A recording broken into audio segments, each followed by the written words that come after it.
एकादशी का व्रत का महत्तम कराए, थोड़ा सा फल दो, एक केला दो, एक सेब दो, पपीता दो, तुम जो फलहार कर रहे हो, चाहे तुम मोरधान पा रहे हो, चाहे तुम जो सामग्री पा रहे हो, पर वो थोड़ा सा दो, पर गौ माता को उस दिन फलहार दो।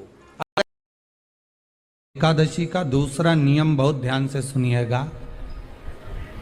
जिस दिन आपकी एकादशी का व्रत हो उस दिन प्रयास करिएगा कि अपने हाथ से किसी भी वृक्ष की कोई पत्ती टूटे ना। एकादशी का दूसरा, एकादशी के दिन जब आप जल शंकर को चढ़ाने तो रोज ही जाते हैं, जब एकादशी का दिन रहे और शंकर जी के मंदिर में आप जल समर्पित करें तो 3 बार मुख से स्वधा स्वधा स्वधा या स्वधा स्तोत्र का पाठ, जिसमें 12 श्लोक है, जहां पर अगर चंदन का लेपन कर दिया जाता है तो विपदा, बांधा, तकलीफें, कष्ट दूर होता चलेगा। 5 स्थान बताए, उसको समझिए। शिवलिंग को अपन मान लो, इसको जलाधारी मानो, जहां से जल बहता है, ठीक है। ये गोल भाग जलाधारी जिस पर शिवपिंडी रखिए, यहीं पर अपन गणेश जी, कार्तिकेय का स्थान, बीच में अशोक सुंदरी का स्थान मान लो। अब इसको समझिएगा। 5 स्थान बताए। पहला स्थान भगवान शंकर के पूरे शिवलिंग का मध्य भाग, ये पूरा जो शिवलिंग है शिव जी का, उस शिवलिंग का मध्य भाग प्रथम। द्वितीय है जहां पर गंगा का अविरल धारा निरंतर बह रही है, द्वितीय स्थान गंगा की धारा का मूल बिंदु शिखा, पहला। दूसरा, तृतीय स्थान उसी के सामने जो जलाधारी का पटका दिख रहा हो, दिखता है जलाधारी का सामने का हिस्सा, भीतर का हिस्सा नहीं, जिस पे रखा है वो हिस्सा नहीं, सामने जो दिख रहा है।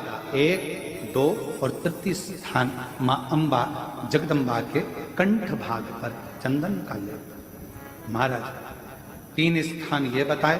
चौथा स्थान जहां से जल नीचे गिर रहा है, जल गिरने का जो स्थान छोटा सा एक भाग रहता है, जितनी जगह रहती है उसके मध्य भाग, चतुर्थ स्थान। और 5वें नंबर का जो भाग बताया गया वो अशोक सुंदरी का स्थान। ये 5 स्थान ऐसे हैं जहां चंदन का थोड़ी सी बिंदी भी अगर हम लगा देते हैं तो कैसी भी विषम परिस्थिति हो वो टल जाती है और बाबा की कृपा होना। गंगा के जल में एकादशी के दिन 7 बेलपत्री डालकर जो नंदीश्वर भगवान अर्थात जो शंकर जी के शिवलिंग के सामने नंदी होता है, उस नंदी के चरण पर गंगा का जल चढ़ाकर बेलपत्री शिव पर समर्पित कर देता है, उसके घर में रुपया रुकना चालू हो जाता है, फिर वो गलत जगह पर नहीं जाता। पद्म पुराण में लिखा है और विष्णु पुराण में, एकादशी के दिन द्वादशी भी पड़ जाए, पद्म पुराण में लिखा है और विष्णु पुराण में, एकादशी में मंदिर ना हो तो अपने घर के मंदिर में शाम के समय पर उस तुलसी की लकड़ी का दिया भरकर उसमें घी डालकर जो दीप प्रकट कर देता है, जला देता है, दीप को प्रज्वलित कर देता है, उसके घर में कभी संपदा की कमी नहीं होती। महाराज विष्णु पुराण में स्पष्ट लिखा है। एकादशी तिथि आए, उन दीप को भगवान के सामने प्रज्वलित कर 5 दिए अपने दरवाजे के पास में बाहर की ओर रख देता है, उसके घर में कभी रोग, बीमारी और लक्ष्मी की कोई कमती नहीं होती, उसका जीवन सार्थक हो गया। और वो मंत्र का जाप ध्रुव जी ने ऐसा किया कि भगवान आकर स्वतः ही खड़े हो। कौन सा मंत्र था? जम के बोलो, ओम नमो भगवते वासुदेवाय। ये वो मंत्र है जिसका जाप सबसे पहले अगर किसी ने करा था तो लक्ष्मी जी की दोनों भाभियों ने करा था। कौन ने करा था? दाता विधात्री और यहाँ जल बहने का स्थान। 5 बेलपत्र, 5 स्थान। पहला अशोक सुंदरी, दूसरा माँ पार्वती जी का हस्तकमल, तीसरा भगवान शंकर का शिवलिंग, चौथा बेलपत्र जहां नंदी बैठा है उसका जो चरण उठा हुआ है वो स्थान, और 5वां बेलपत्र जो भी बेलपत्री का वृक्ष, आंवले का वृक्ष, बड़ का वृक्ष या पीपल का वृक्ष मंदिर के अंदर हो, उस वृक्ष के नीचे ये 5 स्थान बेलपत्र के बताए और 1 लोटा जल वही 5 स्थान पर थोड़ा थोड़ा समर्पित करते हुए हरीश्वर महादेव का नाम लेकर अगर हम समर्पित करते हैं तो गया हुआ धन या कोई लक्ष्मी रूठ कर भी चली जाती है तो वो वापस प्राप्त होती है। इसलिए कहते हैं एकादशी के दिन चावल मत खाओ।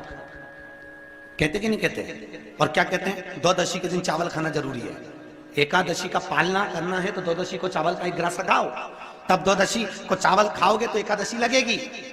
चावल नहीं खाओगे तो एकादशी नहीं लगेगी। द्वादशी को चावल खाना जरूरी है। क्यों कहते हैं? क्योंकि धान के खेत में जीव को छोड़ा जाता है, उस धान के खेत में, चावल के खेत में जीवात्मा रहती है, उसको चिड़िया खाती है तो चिड़िया के रूप में जन्म लेता है, मनुष्य खाता है तो मनुष्य के रूप में जन्म लेता है। इसलिए एकादशी के दिन चावल नहीं खाया जाता, क्योंकि एकादशी के दिन हम चावल खाएंगे तो जीव हत्या का दोष लग जाएगा।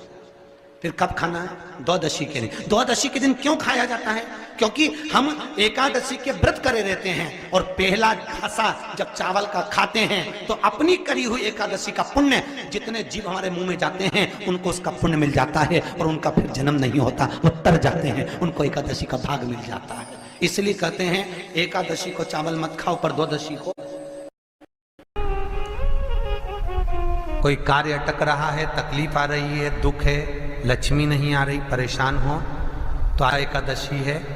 108 बेलपत्र की, जो बेलपत्र होते हैं उसकी, इसको छेद तो करते नहीं है सुई से, बेलपत्र की डंडी को बांधते जाओ 108 बेलपत्र की माला बना लो और माला बनाकर भगवान शंकर के गले में, शंकर के शिवलिंग को जो चढ़ा देता है उसकी मनोकामना भगवान शंकर पूरी